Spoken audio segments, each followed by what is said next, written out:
Good evening, everyone, to the November 14th, 2023 Park and Recreation Commission meeting. As I have just stated, this meeting will be recorded, and that just started. Unfortunately, we have not reached an in-person quorum, which means that there will not be any items that the commission can act on via a vote. We don't have any discussion items that require a vote this evening. However, we will not be able to consider and adopt the meeting minutes from the last meeting. We will not be able to assign any commission members to letters or any other potential assignments accordingly. And also, any commissioners that are joining us online will not be able to participate at this meeting until we reach in-person quorum. We will need one more member of the PRC in order to do so. So with that, I will begin by sharing with you the rules. So again, good evening and welcome to the Park and Recreation Commission hybrid meeting for this month.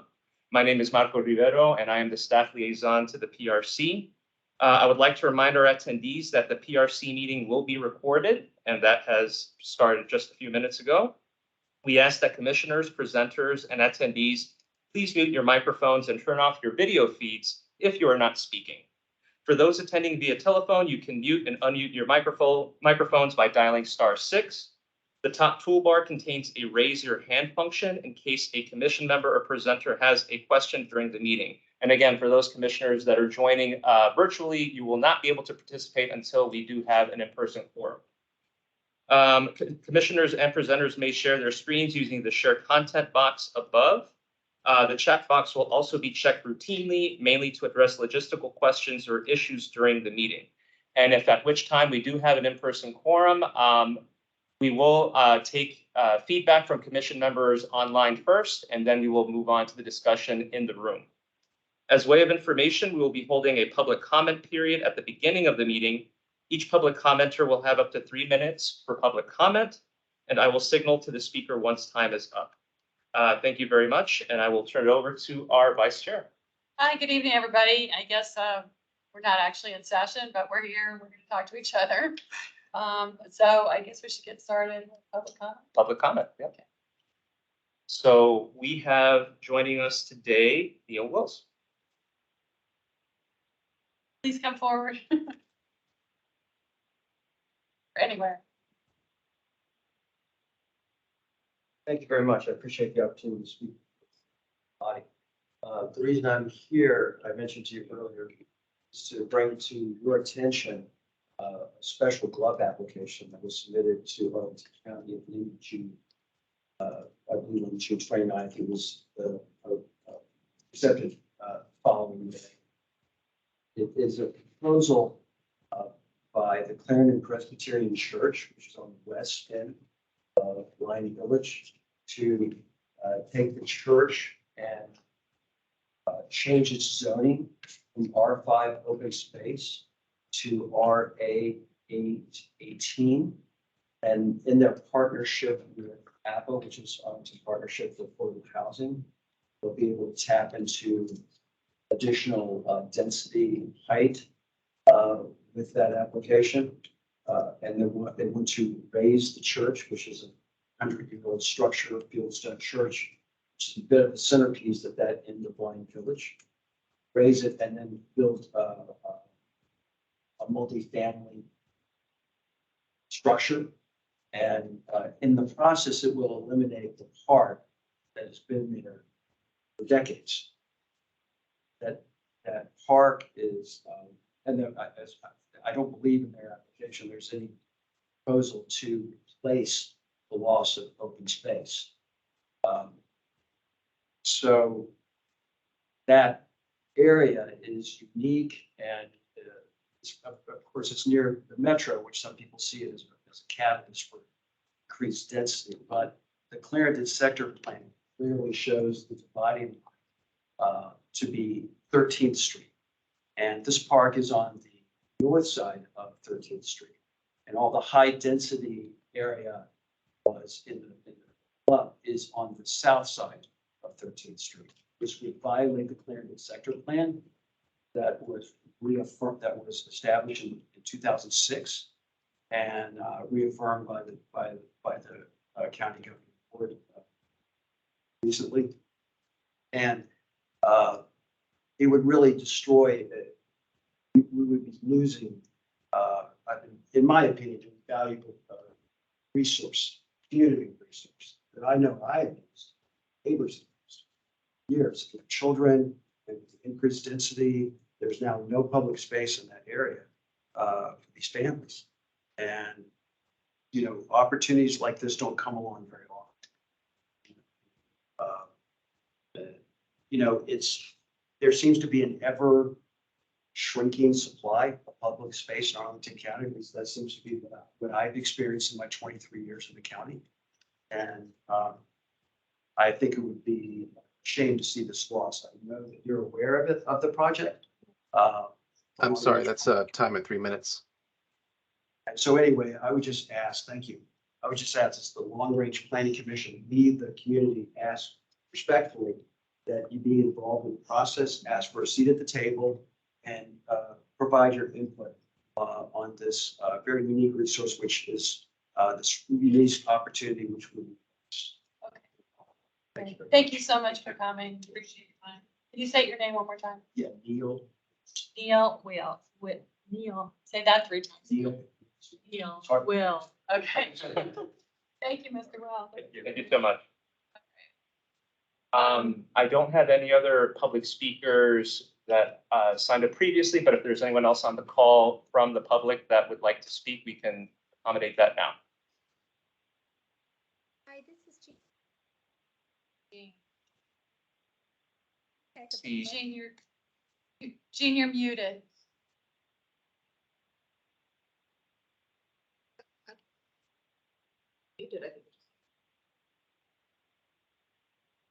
so Jean, we can't hear you. I don't think you're muted, but for some reason your audio is not functioning. Is this better? Oh, it's really quiet. I thought I heard it. Can you hear me now? I can hear you very faintly, but we really can't hear you. Okay. You try to make maybe our speakers possibly. Yeah. It's quiet for this virtual as well. Okay. I'm so Could she sorry, I call don't in? have my volume turned up. Jean, would you be able to call into the meeting? Or refresh your Teams as well? Maybe that might work. Okay, I'm looking at the settings on, let me disconnect and Faintly I'll- here. Yeah, I think it's just the audio. Maybe she can type her thing in the thing and someone else can read it aloud. Actually, you know what? That would take a long time. Valid. chat is good.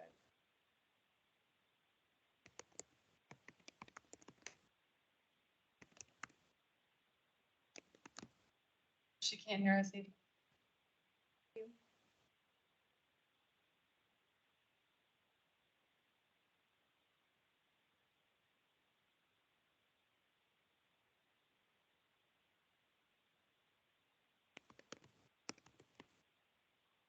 So Jean, if you can read the chat, we're recommending that you please refresh your Teams app or please call in using the phone number listed on the invitation for this meeting. Another thing we can do is we can come back for this public comment once we resolve any issues with the audio. Okay.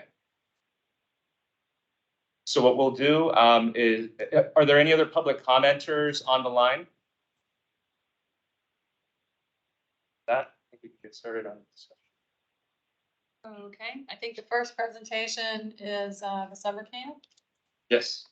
And we have Kim Baldini and Greg Anseline from DPR that are joining us. Thank you for coming. Hello, I'm going to should work. We can't hear them either. Can you Can you hear me? We can hear you both. But it's faint. It's kind of faint. Okay. Yes, That's better. That's better. Yeah, I will shout. That's a-okay. Tell me if you need it to be any bit louder. My name is Kimberly Baldini and I'm here with Greg Anseline today. I am the Youth Services Section Leader with Parks and Recreation Community Recreation Division. I oversee most of the DPR camps. We have a lot of camps, and I oversee a large chunk, and Greg, my counterpart, he oversees all of the contracted camps that occur in the county, which is growing rapidly by the day. And we're really excited. Marco asked us to come and share a presentation that he had seen us give before, recapping 2023 summer camp. I know it's a little hard because it's cold now and summer seems like a million miles away, but it's still fresh on our mind because as we're still recapping summer 2023, we are eagerly planning summer 2024. So we're going to talk a little bit about that as well as we go through the presentation this evening. Let's get started. I hope I'll get started. I have it really loud. Maybe the voice. Okay, so summer by the numbers is always our favorite slide. This summer we had over 15,175 enrollments, and that's 5,899 unique campers. And they enrolled in an average of 3 separate camps, or 3 weeks of camp as we call it. 3,801 were DPR camp enrollments. So those are DPR planned, managed, and staffed camps by county employees, and 11,374 camp enrollments with contractors, all of our partners in the community who help us provide camps. We had 4,246 open slots. The reason why we have open slots is sometimes camps don't fill or not at the right time or location or interest level. Greg and I joke that maybe we won't be offering business writing for youth next summer, you know, something like that. So we review those camps as well. And we had 2,931 waitlisted enrollments, which while it seems really high, last year we had 8,500 waitlisted enrollments. So we did a significant amount of work to be able to get that down. And one of the ways that we did do that is we revised the cancellation policy and put some real parameters around when people can withdraw from camps. So those can create slots for campers sitting on the wait list. And our registration staff did an amazing job really working those wait lists and getting kids into camp. I don't know why my keyboard is like, I feel like our computers are possessed today. Okay, so a few 2023 camp highlights. As you all know, we embarked in a pretty large registration project in which we had focus groups and surveys that not only asked Arlingtonians about the registration process, we were also getting some programmatic feedback as well. And some of the big things that popped up on the DPR side were having programs that had nature focused. So this past summer, we had a nature play camp.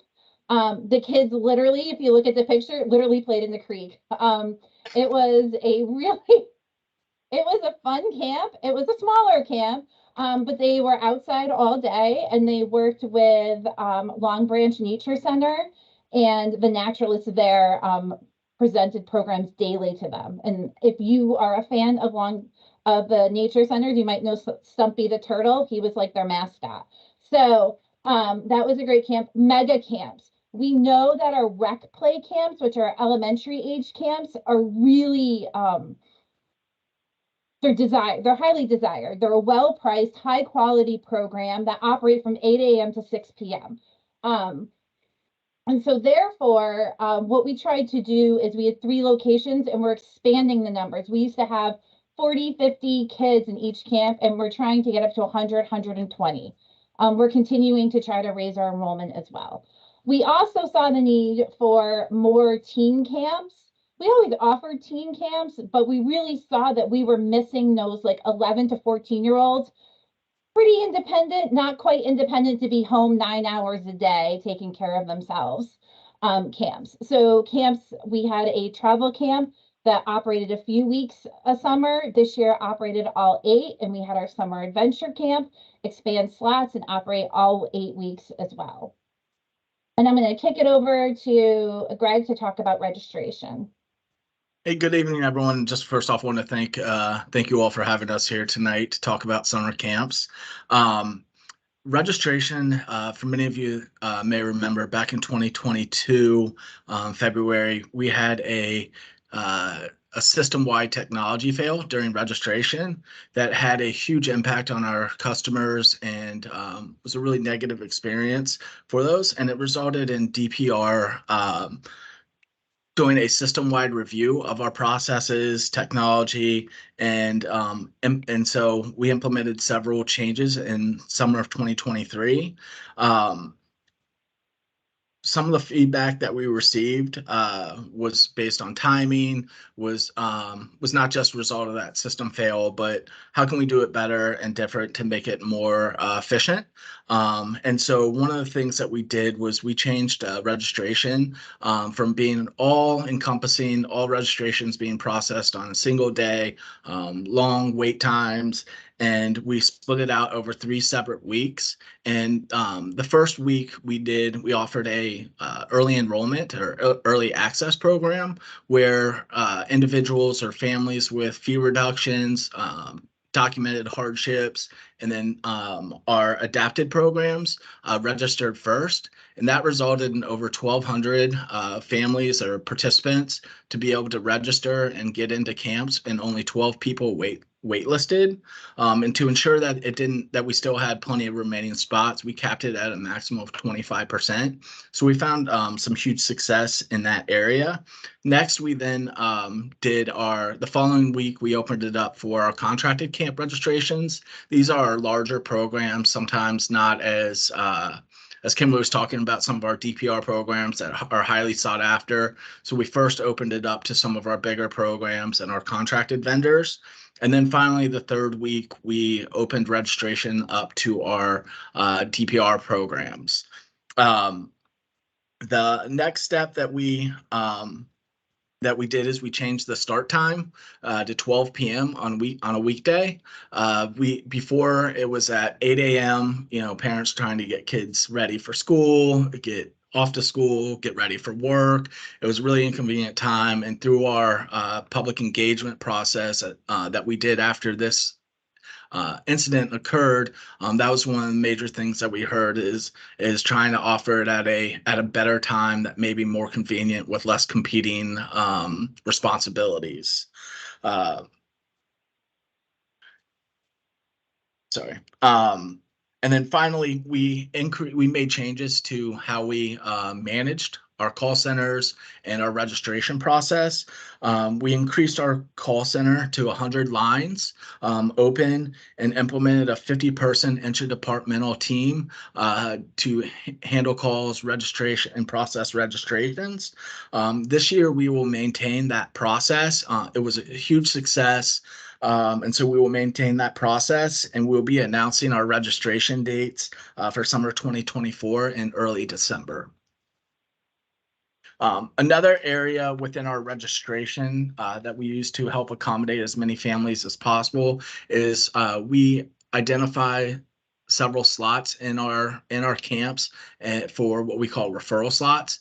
These are referrals that we receive from APS or DHS, and where there's a critical need for these children to be able to enroll in camp and have these programs available. And however, with our early access enrollment, we found that need has gone down significantly to also have these referral slots. So we were able to adjust those, open up for this coming year, open up more spaces for our camps, and then but then still make sure that we can accommodate these important referrals.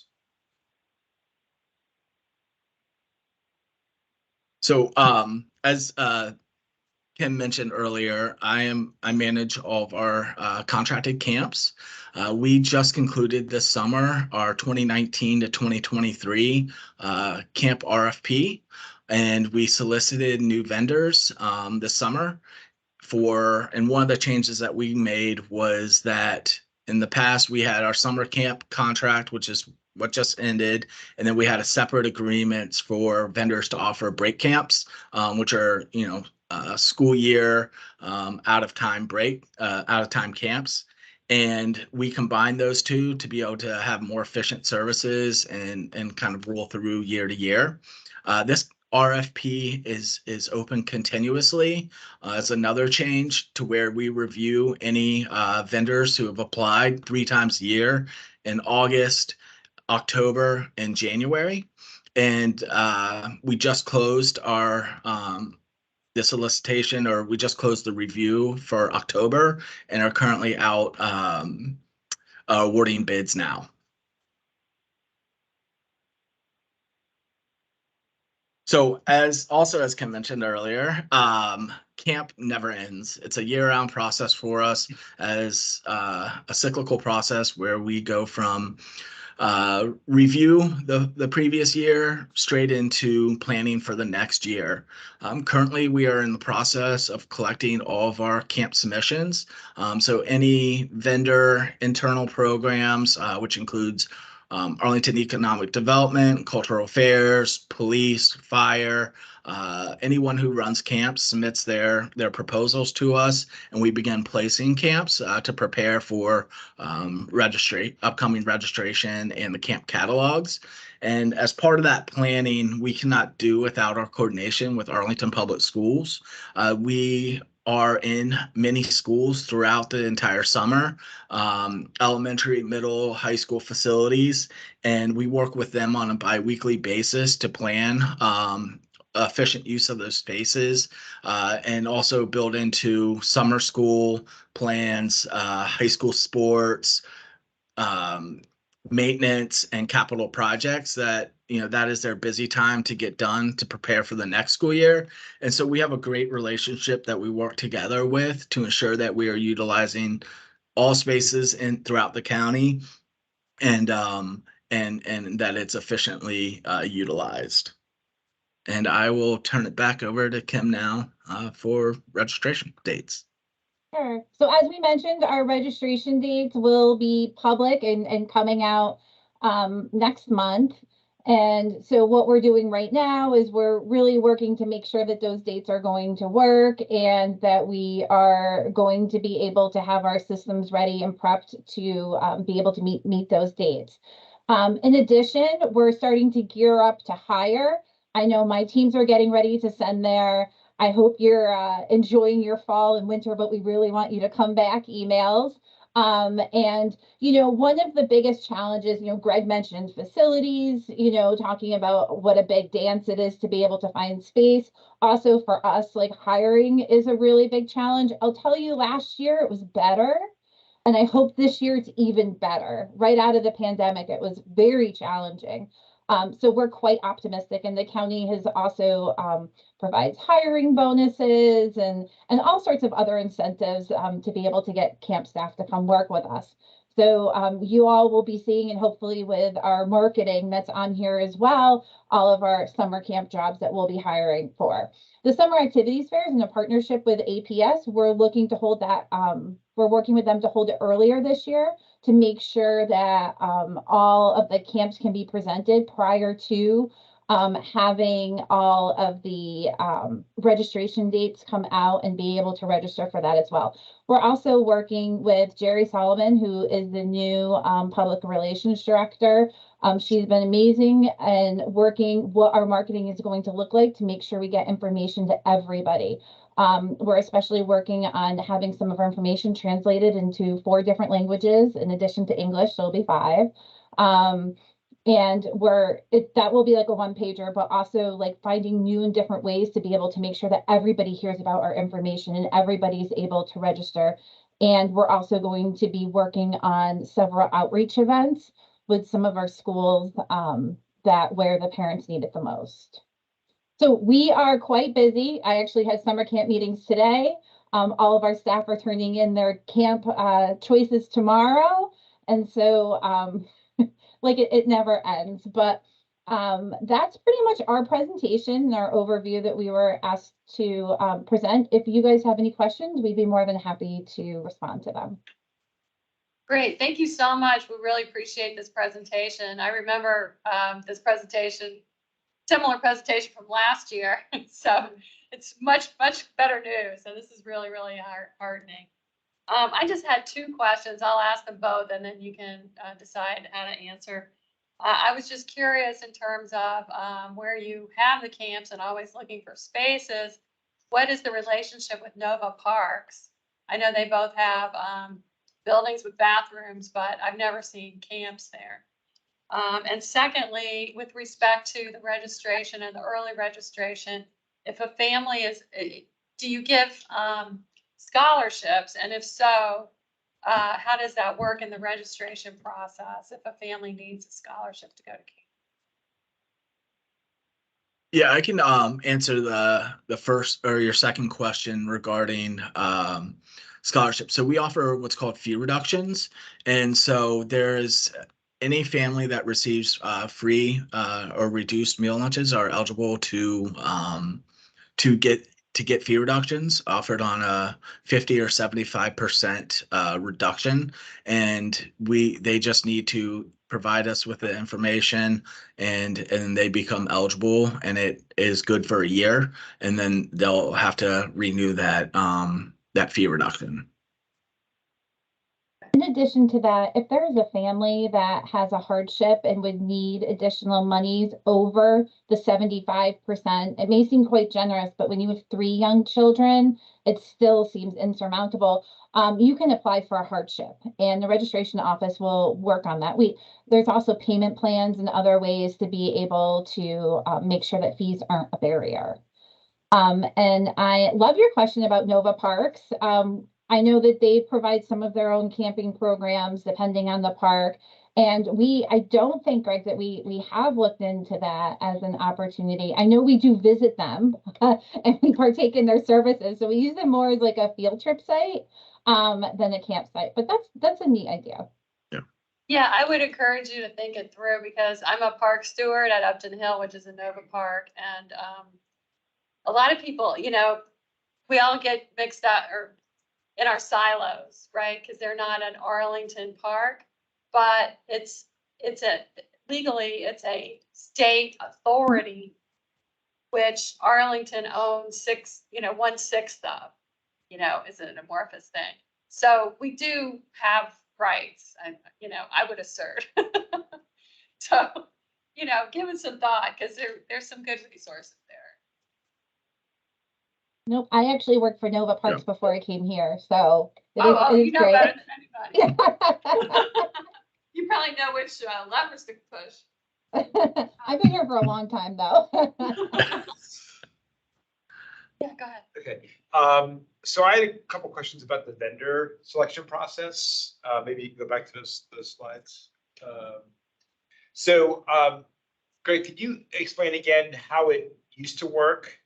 And then, if I understand it correctly, so now you talk about it being like an open enrollment, but then you said there's 3 times a year. I didn't quite get how that worked. So if you could explain that, and then also if a vendor with this combined process, summer and break camps, do vendors have to offer both, or can they still just offer one or the other? Sure. Yeah. So the open enrollment is that we accept applicants or proposals at any time, and then we actually review them and award at 3 different times throughout the year. So if I apply now, I submit my proposal now, we will review it in January. But it is constantly open, advertised, and recruiting for vendors. So does that help clear it up a little? Yeah, so your review process is 3 times a year, but people can submit any time. And then how does that, like, for example, if they were to submit now, does that mean that they would not be in the summer program for next year because you're not going to make a decision until January, or are they still, is it possible for them to get in there?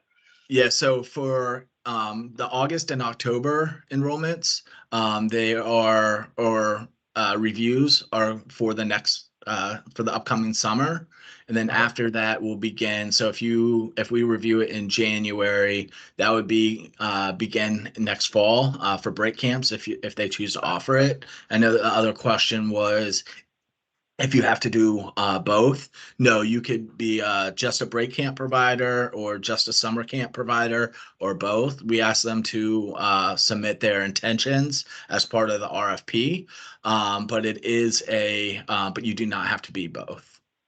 Okay, and then final question on that, in terms of the approval process, is there a set of criteria minimum they have to meet? I'm not asking you to tell me what all those are, but like what are the areas that they have to show in order to be able to get approved? Yeah, so they have to show experience. They have to show they have it meets our needs, right? I don't want 30 soccer camp vendors. At a certain point we need some variety. It is a competitive bid process. And so it is not just because you submit a proposal does not automatically you are being awarded. They are graded based on a long list of criteria and committing to processes and procedures. So it's hard to go through that list because it is so Yeah, I'm long. not asking you to do that. But yeah. Okay, and then finally, how long does it last? When they've been approved, how long are they? Sure. It goes through up through 2028. We do have pending, if they are reviewed and evaluated on an annual basis. And so if there's someone that was not meeting our needs, of course, we do not have to provide camps for them. But it is good up through 2028. So even if they submitted one in like fall of 25, that would only last until 2028. Correct. And then it's a 5-year RFP. Okay, great. Thank you. Appreciate that. Good questions. Thank you. Anybody else? I do. I have a comment and a question. First, the comment, we've enjoyed the camps over the last few years. My son particularly enjoyed the nature play camp last year. I know he's had some grievances about some of the vendor camps, where he felt that it was a bait and switch, where they would offer one thing and actually deliver something very different. But we've been very, very satisfied with that, particularly the nature play. I wanted to ask a question about the timing. One comment I've heard from some parents, particularly those that have multiple children, is how challenging it is and how you have to come up with spreadsheets practically to deal with the summer scheduling. And one thing I've heard is that Arlington's timing isn't aligned with some of the other neighboring jurisdictions, and that has created challenges as well. I don't know whether you all look into what Alexandria and Fairfax are doing and try to align up your deadline so that so parents aren't having to go through additional hoops. Yeah, so I'll start with it. We recognized, and last year we did receive feedback. It was really late last year, where registration was in mid-March. Historically, it's been in February, so that's something that we've been reviewing and looking at how we can change. Every jurisdiction is a little different. Finalizing, as we kind of talked about, spaces, and so there are some of those areas that we have to take into consideration to ensure we can have the correct information by the time that we can run camps. But that is definitely something that we are continuing to look at, and we actually attend meetings quarterly with all the camp managers throughout the region. It was just I think last week or this week, and it is with Fairfax, Loudoun, Reston, Herndon, Prince William, and where we can talk about and kind of review what each other is doing and learn best practices and where we can try and align as much as possible. Thank you. Great, thank you. Anybody else? Any concluding remarks from the presenters? Okay, well, thank you so much yeah, for, thanks for having us. yeah, we thank really, you. really appreciate all the hard work that you're doing. Our kids really benefit. Thank you. Yeah, thank you, Kim. Thank you, Greg. Thank you. Thank you, everyone. We're not on official business, but I do want to make sure that everybody saw the chat. Oh, yes, I can relay what was discussed. Jean gave us a little Yes. note. So Jean detailed about the Plan Langston Boulevard item that was at the county board on Saturday. It was an update on the Lee Community Center in its park. And she detailed that Plan Langston Boulevard removed the language to consolidate all community centers in the corridor. And there is strong support to keep the park. Sorry, to clarify, they removed the language about consolidating them and therefore are keeping the park, or we are supporting them keeping a park that is no longer being kept?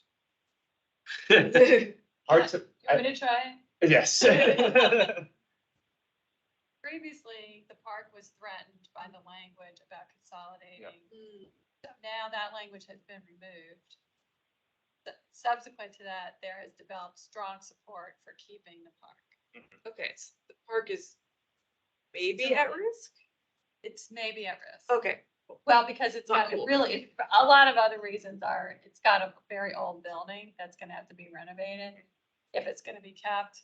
And it's got a lot of programs that are starting to be shifted to other buildings that the neighborhood is not too happy about that. And so it's, And so you have to keep the building in order to. no, Oh. but something's gonna have to be done. Sure. So that's kind of driving it. She asked us to push for, and the last time she was here, to push for what's it called? A review process. What's it Mhm. called?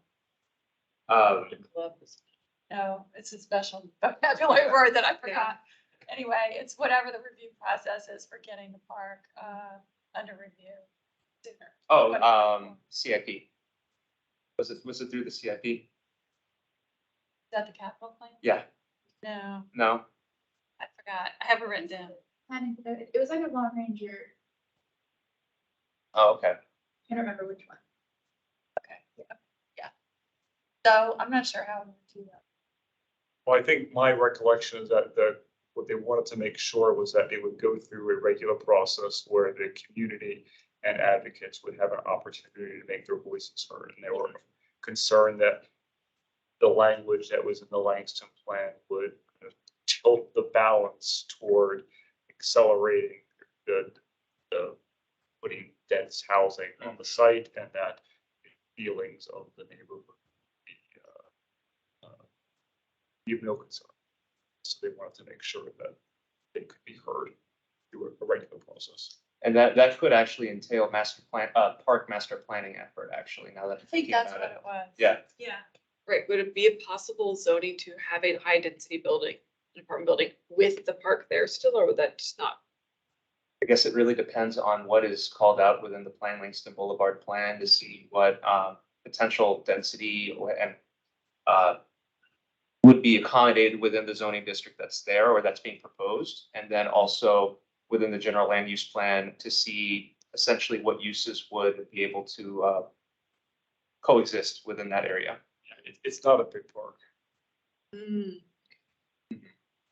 Yeah, but to answer your It's question. not a tiny park either. It's not a postage stamp, but it's not, I mean, It's not like Quincy Park size, no, right? no, it's got a basketball court, it's got a Diamond, a it's got a playground and a small baseball diamond, a little more grass for, kids soccer, small kids soccer. That's about it. It's a very popular field for t-ball. And for baseball, yeah, no, it's heavily used by the kids, baseball leagues. Is it the one with the school nearby? Is that a different one that people? No, Lee Center is right, it's right Lisa, there. okay. Yeah. It's right, if you're on Langston, toward the western side where, what is the name, District Taco is. Oh, The okay. south side is a building that was It's the behind Langston it. Arts Center, is it? No, that's That's Easter, that's right different, near okay. Glebe. There's a lot happening on Langston. Yep. Bowl. Yeah, Yeah. this is way on the western side, Cool, got it. right before you get to, near the appliance place, the spray and spray. Something like that.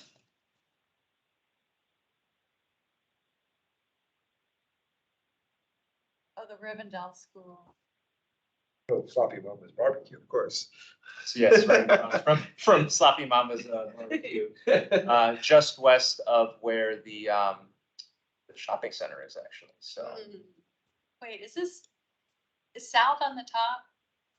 No, I think this is. North is up here, North is on south, the yeah. top, okay. So yeah, the community center is just south of Langston. Oh, there's Overley. Yeah, and you can't see the park from Langston, you have to actually go south to see. Okay.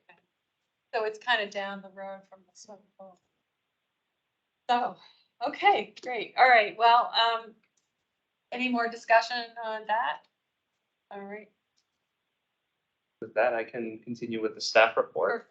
So no new items to be discussed related to what was sent out or for the invitation to this meeting. However, I did want to address that since we are going to be meeting in person for our next meeting, something fun that we did prior to the pandemic was sharing snacks and treats for the last meeting of the year. So I'll be bringing in a few things, and anyone within the commission, you're more than welcome to do so, and we'll be able to have a little party during the meeting.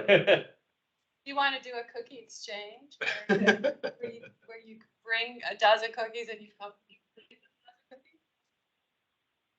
Not eat them all Okay, here. never mind. So We'll that's just keep the cookies here and not share them with our people. So that's the only addition I have. Okay, did anybody have any comments on the report that Marcos? All right, commission member reports. Does anybody want to, let me see, what do we can't fill any vacancies. No, not tonight, fortunately. So we have, quite a few vacancies where Cole used to be. If anybody feels moved, you can let me know tonight. We can't vote on it or anything. What is he or was on? Okay, Alcova Heights Park renovations. That's completely done, isn't it? It's all on the agenda. If you look, Yes. It says vacant in red. Sorry? Previously, with the Yeah. exception of the neighborhood conservation advisory committee. Yeah, so. Yeah, so all of theirs. There's also the Public Facilities Review Committee that Sedco used to have. So that would be another. And then I believe we have an opportunity for one of our site plan committee projects alongside Adam with the red line, and we would need to identify a second. Yeah, that actually came into play last week because it was originally scheduled, there was a meeting scheduled a few weeks ago, but then they postponed it and it happened to be rescheduled on the day I was at. I see it, the back is on here. But maybe she can give us a little update on what happened. Is she online though? Yeah. Oh, well, she can't talk because we don't have a forum. Yeah. She texts you. But hold your thoughts if you want. I mean, I guess we can always reconvene at the next meeting to see what folks would be interested in as well, or. Yeah, also, or you can actually, separately. without commitment, just discuss if you would like to be on any of these things now. Right, you can show up at public meetings. So you're officially, To me, the most important one is the Forestry and Natural Resources Commission. It's a little bit taxing because you have to go to 2 commission meetings a month. okay. Isn't Alcova Heights pretty much done? Yeah, I think so. Okay. I don't believe moving forward with the subsequent phase, but let me just. And I'm happy to continue on with Gulf Branch, Yeah. but several of us were on Gulf Branch. So what is public facilities? So that the PFRC is the body that reviews any county-owned facilities that are to be constructed. So anything from the ARC bus center, fire stations, and even APS buildings as well. Okay. You know what that is. So basically the SPRC for public projects. Okay. So that's open? Yeah. Gary, I see that your hand is up, but unfortunately, we can't accept PRC comment virtually because we don't have in-person quorum. So We can't stop you from putting text in the chat. We also Okay. can't stop you from texting Well- me right now, tell me. Yeah, okay. I will send something to Jill regarding volunteering for the 4 Mile Run Joint Task Force. Yeah, well, We didn't hear that. We did not hear that. Thank you, Gary. You're welcome. I'll be happy to step in for Gold Branch, Excellent. but yeah, I can't do forestry, no choice. That's a Thursday night meeting. How often does the PRC meet? the PFRC, it depends on the project. So if there are no projects on the docket for public review, then they may not meet for months at a time, depending on what's available. Well, I think the last project that we had was the fire station actually at on Langston Boulevard, actually. yeah, because I'm on APS Facilities Advisory Council, so it'd be a small extension from that, in terms of, like, Yeah. knowledge of what's going on. So Yeah. I'd be willing to do that. Oh, that's great. We'll vote on it next time. but You're a shoo-in. Okay, all right. Well, that's good progress. Sure, no one's. I think we should Run against me. victory. No one's gonna stiff arm you. So thanks to everybody who gave little updates. I thought this was interesting from Neil. I guess he can't talk about it. About the, there's opportunity for input on the county Vision Zero. I want to make sure everybody saw that, and the links are there if you want to get comments. All right, on to other business, right? Any more discussion on that? Okay, other business, so letters to the county board, use permits for public spaces, design processes. You and Adam, you and Trudy, we're gonna be working on that letter. Right, still working on it. I don't think there's any big rush. Right. Yeah, I believe that item is scheduled at this point for the December county board meeting. Just double check what the date for that would be. That is either on December 16th or December 19th. Okay, all right, Right around the time of our next meeting. all right. Are we discussing the letter about the Ballston Holiday Inn project? It was in the email that Marco sent. I didn't know if that was a point of discussion or just for. That's coming Right. up next. Oh, okay. Under the matrix. Oh, thanks, sorry. Yep. Yeah. I'll share it first. Yeah, thank you for introducing that topic. Yeah, now next. So this is just an introduction. Trudy and I have been talking for a while now about copying the effort that C2E2 did. So when we go to these, review processes for development plans, such as the one that was brought up tonight with the Clarendon Church, we have a consistent set of ideas and matrix, to use, so that from one project to the next, we're, attempting to evaluate at a consistent level. The point being to provide feedback to the development community that they should listen to us, that we're not going anywhere, and that we have consistent needs and desires that they act on. So this is the effort that this is their blank. I think this is their blank one, right? I believe so. No, this is the. Anyway, if you look at the letter that Marco sent around, whoops, can't talk on something. See the one that's filled in. It's very long. It's like 3 pages. More many pages. And they give a meets, fall short, or exceed. And they have this nice little color coding. Yellow for red for fall short. or it exceeds. And then they come up with a system of percentages for each of the different categories. And then they give the overall score at the top. So, and this one gives a 60% score. They, of course, are much more concerned than we would be about carbon, embedded carbon in the building. What their energy efficiency, whether they're LEED, and things like that. But they also do have things that we are concerned with, which is, bird-friendly glass, stormwater management, biophilia, light pollution, and water use. They actually also have a category for diversity, equity, and which I thought was. So another nice thing is, if you look at their letter, the letter basically writes itself with the matrix filled in.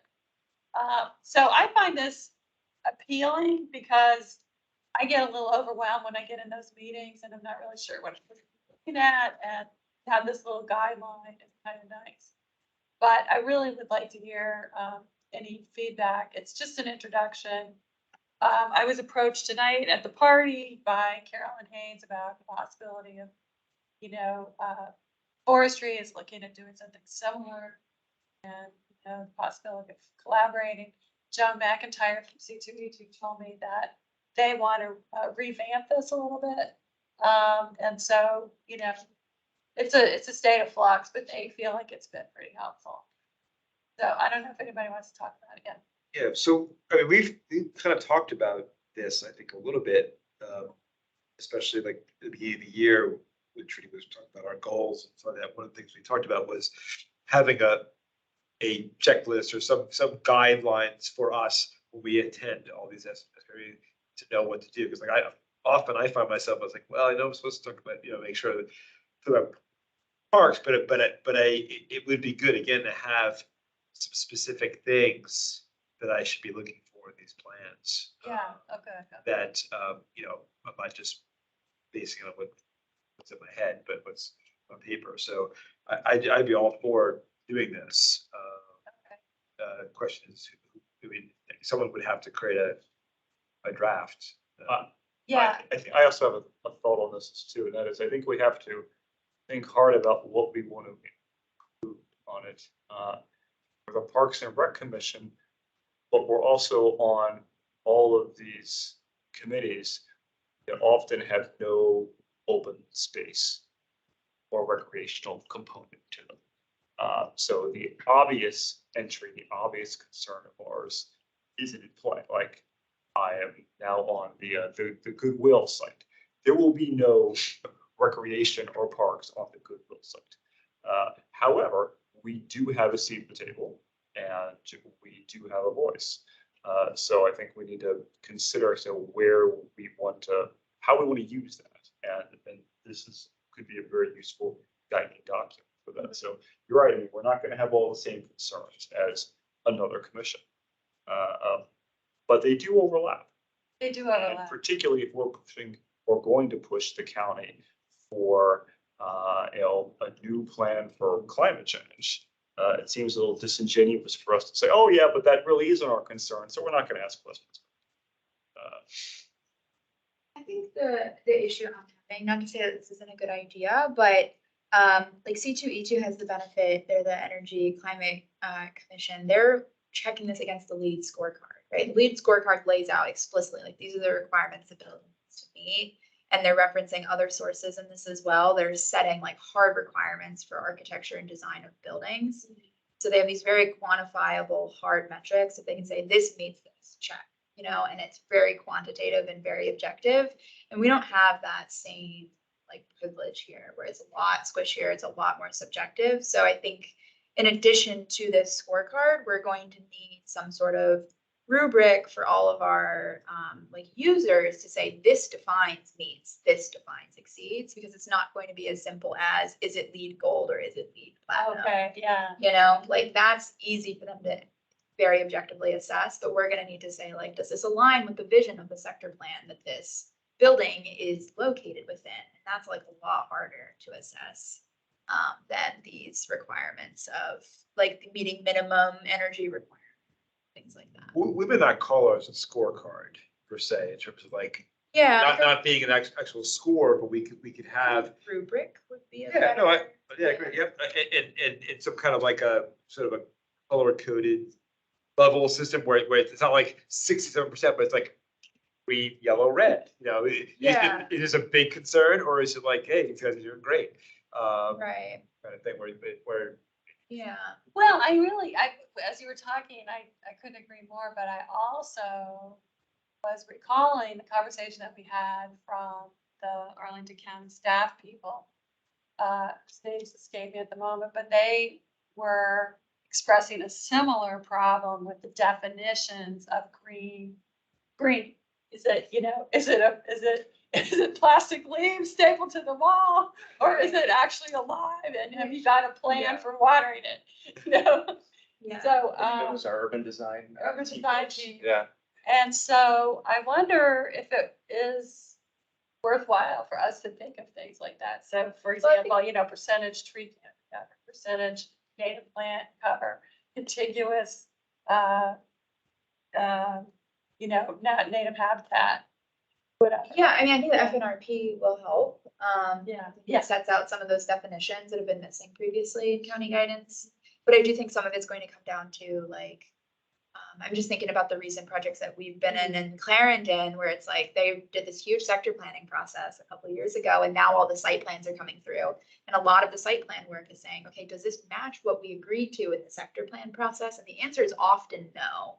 And so then it's this negotiation process. Okay, well, how far does it deviate? Why does it deviate? Is it happy with the deviations? And the site I was on most recently, like stalled out because of major conflicts with the sector plans. The Silver Diner site is like in limbo right now because they've like come to an impasse on design components that differ from the sector plan. So it will require probably maybe a bit more work than what C2E2 does, because they can look at the lead worksheets and it's like a very easy match to those guidelines. But it is definitely a good resource. I just think we should be mindful of some of the limitations here, given like our purview relative to C2E2.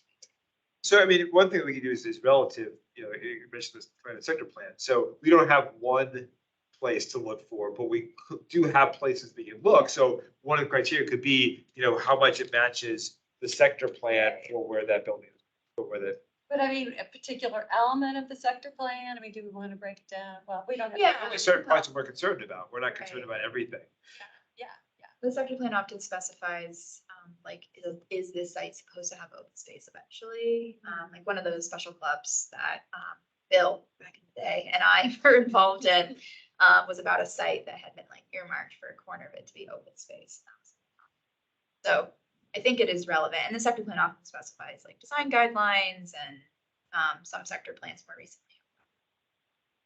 And to your point, sidewalks are open space. So that's what I always think about, like sidewalk space, the pedestrian experience. That is in our scope of work. This neighborhood where I live, there's very few parks. There's a ton of sidewalks. Sidewalks are my open space when I'm recreating. So that's something to keep in mind with the Goodwill site. It's a very pedestrian heavy area. So the sidewalks are definitely in our domain there. Also, biking is recreation, therefore anything like bike facilities, Yeah. bike paths. I definitely work on that with my site reviews. That could be part of the rubric, right? Is what are the bike facilities? I also thought, I don't know if it would be pitting public-private versus public open spaces are within a quarter mile, how many public-private spaces are there? How many public open spaces are there? And if the answer is always a public-private space, that kind of starts to look like something and add up. So that'd be worth like noting down in this theoretical rubric. Yeah, okay. One other thought is that if the county staff is struggling with this, and we're struggling with the definitions, the odds are excellent that C2E2 and urban forestry are doing exactly the same thing. Might this be something where is Enerjag a avenue to hash out some of these definitions? Should be, yeah. Carolyn approached me today about that, so. Yeah, she chairs Enerjag. Enerjag is Natural Resources Joint Advisory Group. NRJAG. Then it's separate-ish, like how does that? No, I don't know how it got started, but it's an advisory. We're a commission and it's an advisory group. It's the representatives from the three Mm. constituent. Because it's not a commission advisory group, it's subject to different rules. It's when the public, like the quorum, in-person quorum thing doesn't apply. Okay. Even though we are an advisory body as well, we also make, It's a different, Yeah. yeah, advisory body, umbrella within that, right, commission. so what are the three commissions that are part of that? D2E2, us, and urban forestry. And who's our rep? There's Me three of and us. Sarah and Trudy. There's three from each commission Got it. in energy. Such a cool name. It really is, yeah. Sounds like Fighting. I always say military lawyer when I hear. So anyway. Well, I think, Sarah's exactly right, that we don't have a easy checklist to work off of. But even if we don't have one, so maybe the metrics end of this isn't as applicable. But it could still be very useful just as a document to take into a meeting, particularly with people who haven't done this or haven't done it very much, to give them some guidance on what they should be looking for and what questions they should be asking. Right, yeah. I agree with that entirely, from a personal point of view. From a more strategic point of view, I would love for a developer who goes into one meeting to hear the same questions as he hears or she hears if they go into another meeting. So, the consistency idea, we're always going to be asking these questions, so get ready. Right, it gives some kind of a standard, even though it's not like an official standard, it's like a set of expectations that we have for all these, and it's a shared one. Yeah, and to not be opaque about that, to be Yep. kind of aggressive. All right. So the progress on that will be, at the next meeting, Trudy will come with a, list of our, with the document of our work plan that we need to vote on, and that will be in it. And at that stage, sometime in January, we'll get a group together and start actually working. Like a subcommittee. All right. Okay, and then any more on that? The last thing is the community energy plan update. So, as you know, from the newspaper, we discussed it last month. And we discussed it also at the Enerjag again. Forestry is probably going to vote to send a letter. They have their meeting on Thursday to, I guess, Demetra McBride, who is in charge of community energy plan update. It's been in place since 2019. It's supposed to be updated every 5 years. So it's about time for it to be updated. Since then, we have this new position of the, countywide climate guru, Bill Eggers. And what's his title? Anyway. I like climate guru. Climate czar. Something. Because we're supposed to be Bounce taking on a hours. whole, yeah. I was on. Those czars don't have powers. So he is the climate policy and coordination chief. Thank you. I never would have come up with that. So, back when we were talking about the whole of government approach to climate, that's what spurred his hiring. So I don't know what impact he'll have on that or if he's the appropriate person to approach, but, What does the letter say? yeah, it's a very awkward.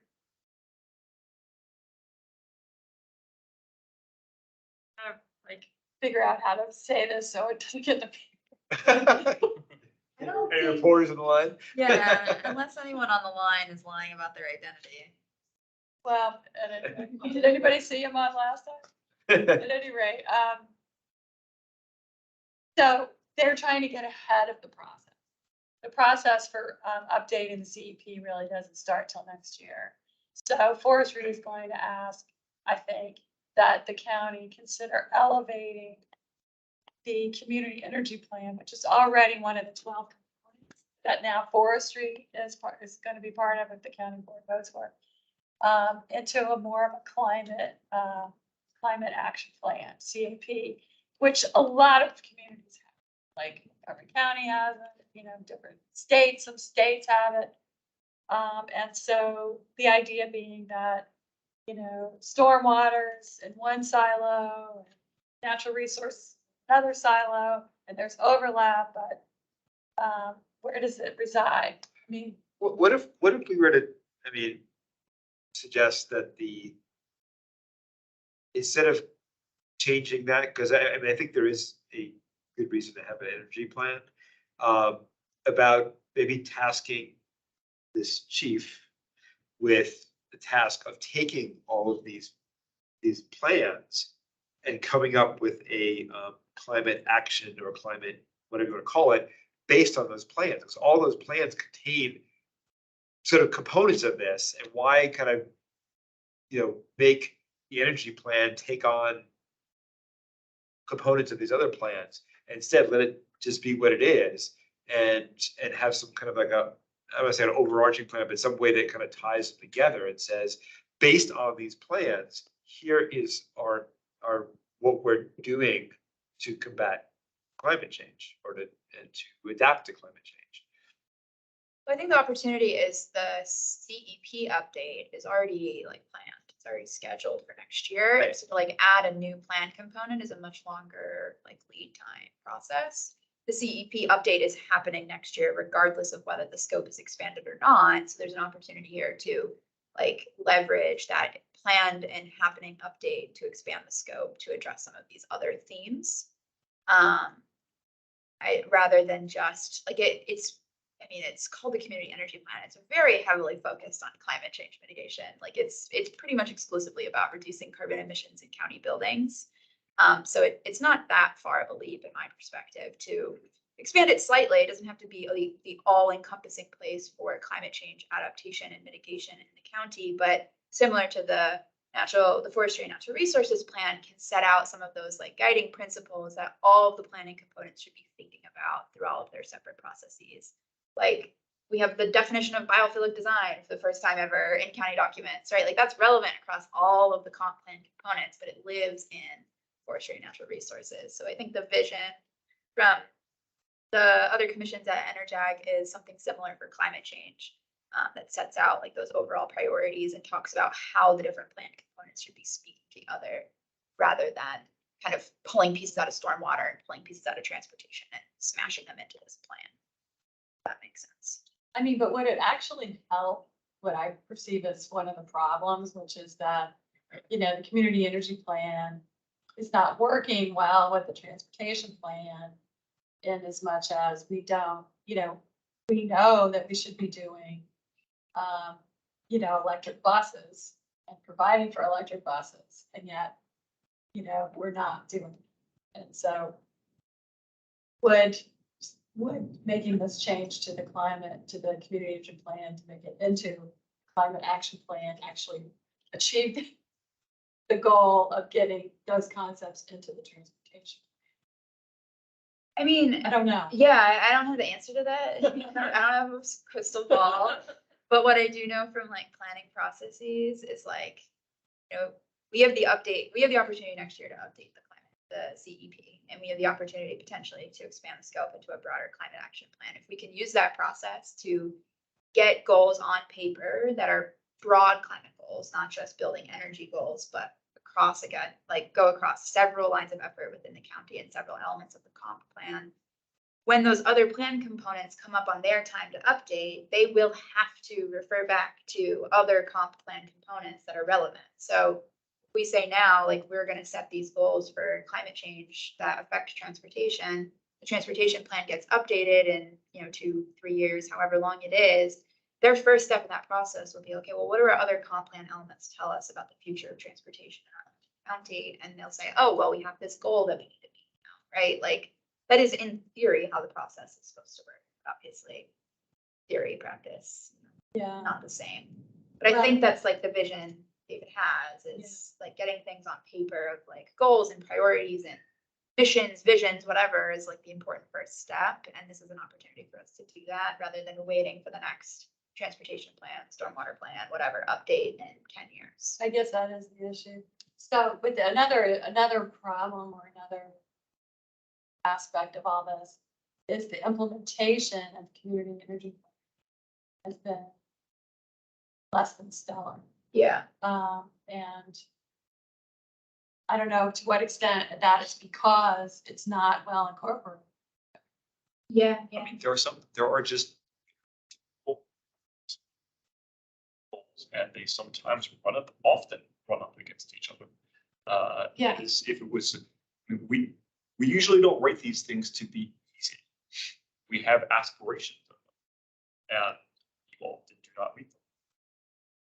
That's just, we're not, it's unlikely that these very aspirational documents that we're going to meet on, particularly with the other desires that the county and its citizens have, that sometimes run up against them. Quick side note on the electric bus situation, APS is putting in their CIP direction funding for figuring out how they can switch over their infrastructure to be able to handle that. And I know that the county and school system have they share the trade center where they share the space for buses. And I can't help thinking that that's an opportunity to get the county to look toward as well, because if you're going to be dealing with the infrastructure of being able to support that, it's right there. So. Well, I know people have been frustrated that the county is not providing infrastructure for electric city buses, but are you talking about electric school buses? Yeah. Yeah. Yeah. Yeah. Yeah, that's really important. I mean, there are whole nonprofits devoted to electric buses. So, okay, well, we've figured this out. So what's the action item here? Is someone looking for us to Keep chewing on support? Well, I think forestry is gonna go forward. I know, I don't think 2E2 is. We can't do a ladder tonight anyway, because we don't have enough people. Right. So I think let's just keep doing on it. Keep it in the back of your minds as you're going about, your other business in Arlington, and see if you get any great insights about how to, move this forward.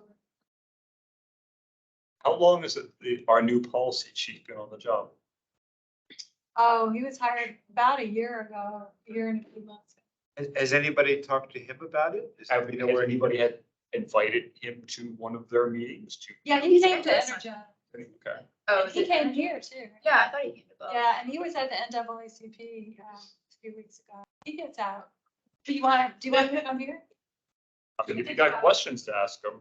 Maybe But has he expressed views on this about whether I really don't think so. maybe we should ask, kind of put him in a position to do that, because We have the right to invite people, especially if we have Absolutely. questions that we want answered. I mean, I think we should be talking on a separate topic to, yes, about green infrastructure. We clearly have concerns about how they're implementing that around the county. A lot of us have talked offline about this. Yeah, no. We should invite somebody in to hear from them. about Okay, it. let's This is make a something little else. list of who we want to invite. We want to invite Bill. A completely appropriate use of our time and resources. I'm very interested in getting input from stormwater folks about how they do their priorities for putting rain gardens, mitigating items on the outflows that go into county park streams. Because I don't think the county, I would like to understand if the county gets any credit, any MS4 permit credit or any settlement credit or any kind of credit for doing that, because it doesn't seem like streams are just eroding so fast. Okay, sorry, I didn't mean to go on so long. If we're talking about inviting people and Yes. things, I remember last year, I think it was, we had that sports commission joint meeting. We will be doing that again. Okay. Yeah. Neat, wouldn't that be? Potentially February or March of next year. Again, I'll have to coordinate with the sports commission staff liaison to figure out exactly what month and where it would be located, but that's something that we're coordinating. Awesome. Yeah, we usually try to do that. Anybody else?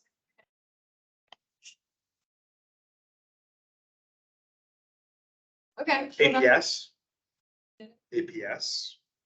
I mean, they, I don't want to say they control a lot of, fair amount of parkland, in the county. Can we all live in here? I don't know. I would happy to talk about that.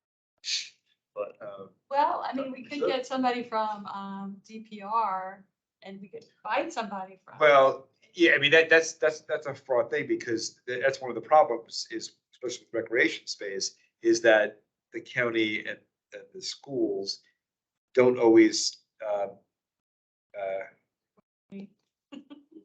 smoothly. And I have a number of questions I'd like to ask about. Well, there's that. also, there's about recreation and then there's also about parks. Yep. Yeah. Yeah, there's two things we can talk to about. Um, It actually wouldn't be bad to have them both in the same. I don't think we actually, I talked to Trudy, but I don't think we actually could bring in APS unless brought in DPR. Because Sure, that's fine, you yeah. have to be, I'm not saying, in fact, I think in some ways it'd be better to have both of them there, because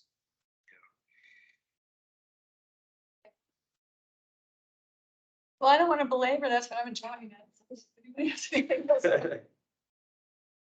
Okay, all right. Well, if there's, is there any more business? If we're not really meeting, do we have to really adjourn? We can say that we are. Thank you, everyone. All right. Jill, thank you for taking on the role of chair the last few months. Yep. Oh, Thank you. You've been- well, yeah. That's good. You've done a great job, and Yeah. I know you didn't ask for Oh, okay. it. Well, it passed. It's a task. Well, thank you for